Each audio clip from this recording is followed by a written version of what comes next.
এমনিতেই এখন 7টা বাজে, অনেক দেরি করে ফেলেছো তুমি। বলো তোমার কেমন মেকআপ চাই, বলো তোমার ডিমান্ড বলো।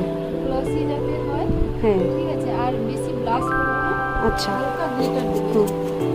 দুটো আই চাইছো? তুমি আমাকে হোয়াটসঅ্যাপে পিক পাঠিয়েছিলে লিপের, নিউড লিপ চাই আর নিউড আই মেকআপ। মানে লাইট পিঙ্ক, হ্যাঁ হ্যাঁ হ্যাঁ, লাইট পিঙ্ক আর আই মেকআপটাও যেন লাইট হয়।